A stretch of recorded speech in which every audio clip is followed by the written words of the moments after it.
Hello, everyone. Welcome back to the Easy English Podcast. I'm Hannah, and as always, I am here with my co-host, Alex. We are so happy you're listening to us today. Today, we have a very special, slow, and easy story for you. It is perfect for beginners, but also great practice for anyone who wants to review simple English. We are going to talk about a character named Leo who gets very nervous, makes a big mistake on the city bus, and has to find his way back home using English. It is a super useful story with lots of everyday words about travel and directions. Yes, hello everyone. I am really excited about this episode. You know, Hannah, traveling in a new city can be very scary, especially when you do not speak the language perfectly. We've all been there. Your heart starts beating fast, your hands get a little sweaty, and you just want to get to your destination safely. Today, we will learn how to ask for help when things go wrong. But first, let's talk about Leo and his morning. Exactly. Let's start at the very beginning of Leo's day. Leo is a very shy and quiet young man. He recently moved to a big, busy city. In his hometown, there were no big buses, no subways, and no busy streets. He usually just walked everywhere. But now, he lives in a city with millions of people, tall buildings, and a massive public transportation system. Oh, that is a huge change. Moving from a small town to a big city is always hard. Transportation system is a great phrase, by the way. It just means all the ways people can travel around a city, like buses, trains, and taxis. So Leo had to use this system for the first time on a Tuesday morning. Why was he traveling, Hannah? Well, Leo had a very important job interview. It was at a small bookstore on the other side of the city. The interview was scheduled for 9 o'clock in the morning. Because it was so important, Leo woke up very early, at 6 o'clock. He wanted to make sure he had plenty of time. That is a very good idea. Waking up early is the best way to avoid stress. But of course, Leo was still extremely nervous. When we say nervous, we mean that feeling in your stomach when you are worried or scared about something. For example, I always feel nervous before an English exam. Do you get nervous easily, Hannah? Oh, definitely. Especially when I have to speak in public or go to a new place. And Leo was feeling exactly that way. He sat at his kitchen table, drinking his hot tea, but his hands were shaking a little bit. He kept looking at the clock. Tick, tock, tick, tock. Time was passing, and his nervousness was growing. I can picture him there just staring at the clock. At 8 o'clock, Leo decided it was time to leave his apartment. He put on his best jacket, took his wallet, and walked out the door. The air outside was cool and fresh, which helped him calm down a little. He walked down the street to the nearest bus stop. This bus stop had a big yellow sign with the list of bus numbers. Yes, and this is where the story gets interesting. Leo looked at his phone to check the directions. The map app on his phone said he needed to take bus number 14. Let me repeat that slowly. Bus number 14. 1-4. The app said bus 14 would arrive in 5 minutes, and it would take him directly to the bookstore. 14. That is an easy number to remember. But when you are nervous, your brain can make simple mistakes. You might look at numbers and see something else. That is exactly what happened to poor Leo. He was standing at the bus stop, looking at the street, waiting and waiting. His heart was racing. Suddenly, a big red bus started coming down the street. It was moving fast, and there were many people standing around Leo at the bus stop. Everyone started moving forward, getting ready to get on the bus. Leo felt the pressure. He felt like he had to move quickly or he would block the other people. He looked at the front of the bus. He saw a number, but his eyes were blurry from stress. Yes, when we are stressed, we do not see things clearly. Leo saw the number 4 on the bus, but he did not see the other number. He thought it was bus 14. In reality, it was bus 40, 40, bus 40. That is a very different bus going to a very different part of the city. Oh no, bus 40 instead of bus 14. That is such an easy mistake to make, but it can cause a big problem. The bus doors opened with a loud whoosh sound. People started stepping onto the bus one by one. Leo felt like he had to follow them. He did not stop to double-check the number. He just took a deep breath, stepped up the stairs, and tapped his travel card on the machine. Tap is a great verb here. Today, in many cities, you do not pay with paper money on the bus. You have a plastic card, and you touch it against an electronic machine. We call this tapping the card. So Leo tapped his card, the machine made a pleasant beep sound, and he walked down the aisle of the bus to find the seat. He found a seat near the back window. He sat down, let out a big sigh of relief, and thought, "Phew, I did it. I am on the bus. I am on my way to the bookstore, and I am not going to be late." He felt so proud of himself for navigating the city public transit. But that feeling of relief did not last very long, did it, Hannah? The bus started moving, driving away from his neighborhood. At first, everything seemed normal, but after a few minutes, Leo looked out the window. He expected to see the big park and the library, which were on the route to the bookstore. Instead, he saw factories and large warehouses. The streets looked very quiet and industrial. Exactly, Alex. The view outside his window changed completely. Instead of the nice green trees of the park, there were gray buildings and heavy trucks. This is the exact moment when the panic started to rise in his chest. His heart began to beat very fast, like a drum. He thought, "Wait a minute, this is not the way to the bookstore. Why are we turning left here?" The bus made a sharp turn down a street he had never seen before. He felt a cold sweat on his forehead. That is a very scary feeling. We have a phrase for this, to have your heart in your mouth. It means you are suddenly very afraid or shocked. Leo felt exactly like that. He looked around the bus. There were only 3 other passengers now, and they were all looking at their phones, completely relaxed. But Leo was not relaxed at all. He realized with absolute certainty that he was on the wrong bus. He had made a big mistake. Yes, and when you realize you are lost, your brain sometimes goes into panic mode. You want to run or scream or just jump off the moving bus. But Leo knew he had to stay calm. He remembered some excellent advice his mother always gave him when he was a child. She used to say, "Leo, if you ever feel scared, just stop, take 3 deep breaths, and count to 10. So right there in his bus seat, Leo closed his eyes. That is such a simple and powerful tool. We call this grounding yourself. It helps to bring your mind back to the present moment so you can think clearly. Leo took a deep breath in through his nose and let it out slowly through his mouth. Let's try that together, listeners. Inhale and exhale. It really works to quiet the nervous system, doesn't it? It really does, Alex. After doing this 3 times, Leo felt his heart slow down a little bit. The panic was still there, but it was not controlling him anymore. He opened his eyes and thought logically. He said to himself, "Okay, I am lost. That is a fact. But I am safe. I am on a warm bus. I have my phone, even though the battery is low. I just need to make a plan." This is the first step to solving any problem, accepting the situation without judgment. Beautifully said, Hannah. Accepting the situation. Instead of saying, "Why did I do this? I am so stupid." Leo just said, "Okay, I am on the wrong bus.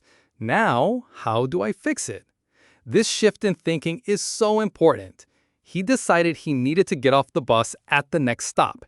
He cannot just stay on this bus forever, going deeper into the industrial area. Right. But getting off the bus in an unfamiliar place can also be scary. He looked ahead and saw a yellow button on the metal pole next to his seat. On the button, it said stop. In many English-speaking countries, if you want the bus driver to pull over and let you get off, you have to press this button. If you don't press it and there is no one waiting at the bus stop outside, the driver will just keep driving. Yes, that is a very important rule of public transit. We use the verb phrase to pull over. This means to move a vehicle to the side of the road and stop. So Leo stood up on his shaky legs, he reached out his hand and pressed the button. The bus made a high ding sound and a red light turned on at the front of the bus that said, "Bus stopping." Leo felt a small sense of control return to him. The bus began to slow down. It pulled over next to a small concrete shelter. The doors opened with that same whoosh sound. Leo stepped down the stairs and walked out into the cool air. The doors closed behind him and the bus drove away, leaving him standing on the sidewalk of a quiet, empty street. He looked around. There were no shops, no cafes, just high metal fences and big warehouse stores. He was completely alone. This is a classic now what moment. He is off the bus, which is good, but he has no idea where he is. His phone screen showed only 8% battery life left. He did not want to waste his battery on GPS maps because the phone might die completely. He needed to save that battery for an emergency call. So he had to use his eyes, his ears, and his voice. Exactly. He could not rely on technology. He had to do things the old-fashioned way. Old-fashioned means doing things the way people did them in the past, before we had smartphones and the internet. He looked down the street and saw a small office building with a glass door. Through the window, he could see a reception desk and a person sitting there. Leo took another deep breath. He realized he had to go in and ask for help in English. This is where the real challenge begins for an English learner. Asking for directions can be very stressful when you're already nervous. Your mind might go completely blank and you might forget even the simplest words. But Leo reminded himself that most people are kind and want to help. He walked slowly toward the glass door, pushed it open, and stepped inside. The warm air hit his face and a friendly-looking woman behind the desk looked up and smiled. At him. She said, "Hello there. How can I help you today?" Her voice was warm and welcoming, which instantly made Leo feel 90% better. But still, his mouth felt dry. He had to search his brain for the right English words. He didn't need big academic words. He just needed simple, direct language to explain his problem. And this is a great lesson for our listeners. When you are in an emergency or a stressful situation, do not try to make long, complex sentences. Short, simple sentences are much easier to understand, and they are much easier for you to say when you are nervous. You don't need to be perfect, you just need to be clear. Let's look at how Leo handled this conversation. Leo walked up to the high desk. He looked at the receptionist and said, "Hello, excuse me, I am lost." That was the perfect way to start. It is short, polite, and tells the other person exactly what is happening. I am lost. If you say this, the other person immediately knows you need help. They will usually speak more slowly and use simpler words to help you. That is so true. I am lost is a magic phrase. The receptionist, whose name tag said Sarah, nodded kindly. She said, "Oh, don't worry. Where are you trying to go?" Leo had to think for a second. He knew his home address, but sometimes addresses can be hard to say. Luckily, he remembered the name of his local subway station. He said, "I want to go to Oak Street Station. I took the wrong bus." Excellent. I want to go to, followed by the place name, and I took the wrong bus. These are fantastic basic English patterns. You do not need to say, I mistakenly boarded an incorrect public transit vehicle. No, that is too complicated. Just say, I took the wrong bus. It is natural and everyone understands it. Exactly. Keep it simple. Sarah smiled and said, yes, Oak Street is quite far from here. This is the industrial district. But don't worry, we can get you back there."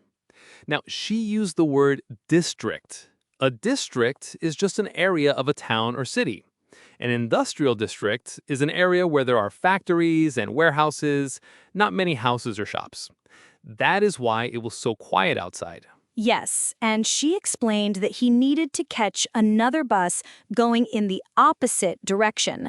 Opposite means the other way. If you are going north, the opposite direction is south. Sarah got a small piece of paper and a pen. This is another great tip for English learners. If you do not understand spoken directions, you can ask the person to write them down.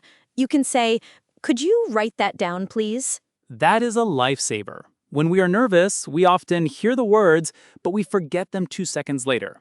Having it written on paper means you can look at it again and again. Sarah wrote down, "Bus 14, blue sign, across the street." She handed the paper to Leo and said, "Go outside, cross the street, and wait at the bus stop with the blue sign. Take bus 14, it goes straight to Oak Street Station." Leo looked at the paper. He wanted to be absolutely sure he understood. So he practiced another great technique, repeating the information back to the speaker. He looked at Sarah and said, "So, I cross the street and I take bus 14. This is a brilliant way to check your understanding. If you made a mistake, the other person can correct you right away. Yes, it prevents huge mistakes. Sarah smiled and said, "Yes, that is correct. Just cross the street, wait at the blue sign, and take bus 14. It will arrive in about 10 minutes. Leo felt a huge wave of relief. He smiled back and said, "Thank you so much for your help." Sarah replied, "You're very welcome. Have a safe trip home." Leo walked out of the warm office back into the cool air. But this time, he did not feel terrified. He felt confident. He had the information he needed written on a small piece of paper in his hand. He looked at the street. He looked left, then right, to make sure there were no cars coming. Then, he carefully crossed the street to the other side. And there it was. Just as Sarah had said, there was a metal pole with a blue bus sign on it. He stood next to the pole and waited. He looked at his phone screen again. 7% battery. He smiled. He did not need his phone anymore. He had a plan and he had his paper. While he was waiting, another person walked up to the bus stop. It was a man holding a grocery bag. Leo decided to practice his English one more time, just to be double sure. It is always good to double check. He turned to the man and said, "Excuse me, does bus 14 go to Oak Street Station?" This is another very polite, direct question. Does this bus go to? It is a phrase every traveler should memorize. It really is. The man looked at Leo, smiled, and said, "Yes, it does. I am actually taking the same bus. I can tell you when to get off if you want." Oh, how lucky. The man was incredibly friendly. Leo felt so glad that he asked. He said, "Oh, thank you. That is very kind of you." This shows that asking for help can actually make your journey much easier and friendlier. You don't have to do everything alone. People are generally very happy to assist. A few minutes later, a large red bus appeared at the end of the street. On the front of the bus, a bright electronic sign read 14 Oak Street. Leo felt like shouting, "Hooray!" The bus pulled up, the doors opened with that familiar whoosh sound, and Leo stepped inside. He tapped his bus card on the reader. It made a happy beep sound. He walked down the aisle and sat next to the window. The friendly man with the grocery bag sat a few rows behind him and gave him a warm nod. As the bus started moving, Leo looked out the window. The gray warehouses slowly turned into familiar streets, shops, and houses. He recognized the tall trees and the local park. Finally, the bus driver announced over the speaker, "Next stop, Oak Street Station." Leo stood up, pressed the stop button, and turned to the friendly man to wave goodbye. He got off the bus, and there he was, right outside his local subway station. He was finally home, safe and sound. He had started his journey feeling terrified, but by using simple, clear English, he had solved his problem all by himself. It was a huge victory for his confidence. It really was a massive victory. You know, Alex, when you are learning a new language, the hardest part is often just taking that first step. When Leo actually opened his mouth and said those first simple words, the fear started to melt away. He realized that people are not waiting to judge his grammar. They just want to help him get to where he is going. Exactly. And let's look at that beautiful phrase we just used, safe and sound. When Leo got off the bus, he was safe and sound. This is an idiom we use in English to mean completely safe and without any injury or trouble, especially after a difficult journey. For example, you can say, the storm was terrible, but we arrived home safe and sound. I love that expression. It is so comforting. Let's practice saying it together. Safe and sound. It has a nice rhythm, doesn't it? Another great thing to notice about Leo's story is how he handled his mistakes. At first, when he got on the wrong bus, he felt panicked. He felt like his English had failed him. But a mistake is just an unexpected detour, isn't it? That is a lovely way to put it, Hannah. An unexpected detour. In life and in language learning, you will take the wrong bus sometimes. You will use the wrong word or you will misunderstand a native speaker. But that doesn't mean you should give up and stay on the wrong bus forever. You just need to stop, look around, and ask for a little bit of direction. Yes. And remember the simple questions Leo used. He didn't use long, complicated sentences with difficult grammar. He used short, powerful phrases. He said, "Excuse me, I am lost." Then he said, "Which bus goes to Oak Street?" And finally, "Could you tell me when to get off?" These are short, sweet, and highly effective. They really are. If you try to make your sentences too long when you are nervous, you might get confused. Keeping it simple is actually a sign of great communication skills. Let's break down another useful phrase from the story. When Leo wanted to make sure he was doing the right thing, you said he wanted to double check. This is a very common phrasal verb. Oh, yes. To double check means to check something a second time to make absolutely sure it is correct. For example, before I leave my house, I always double check that I have my keys and my phone. Or if you write an email in English, you might want to double check the spelling before you click send. I double check my pockets at least 3 times before I leave the house. It saves me a lot of trouble. And just like Leo, double checking your bus route or asking someone to confirm the direction is a very smart thing to do. It builds your confidence because you know you are on the right path. And think about how warm and helpful the people were. The lady at the first bus stop and the man with the groceries on the second bus. Sometimes we forget that most people in the world are kind. They want to help. If you look a bit lost and you ask politely, "Excuse me, can you help me?" most people will smile and do their best to guide you. That is so true. In fact, many native English speakers actually enjoy helping language learners. It makes them feel good to be helpful. So never feel like you are bothering someone. Just make sure to start with a polite "excuse me" or "sorry to bother you," and then ask your question. It works like magic. It really does. Now, let's think about our listeners. Have you ever gotten lost in a city where people speak a different language? How did you find your way back? It can be a little scary, but when you look back on it, it becomes a wonderful story of personal growth, just like it did for Leo. It absolutely does. Every challenge you face is just another chapter in your learning journey. Next time you feel nervous about speaking English, just picture Leo on that bus. Picture him stepping off at Oak Street Station, smiling, and feeling proud of himself. You can do that too. Well said, Alex. That brings us to the end of today's story and our episode. We hope Leo's little adventure gave you some useful phrases and a big boost of confidence for your own journeys. Whether you are traveling by bus, train, or just practicing your English at home. Yes, thank you so much for listening to us today. Keep practicing, keep asking questions, and remember to double check those bus numbers. Have a wonderful day, stay safe and sound, and we will talk to you in the next episode. Goodbye, everyone.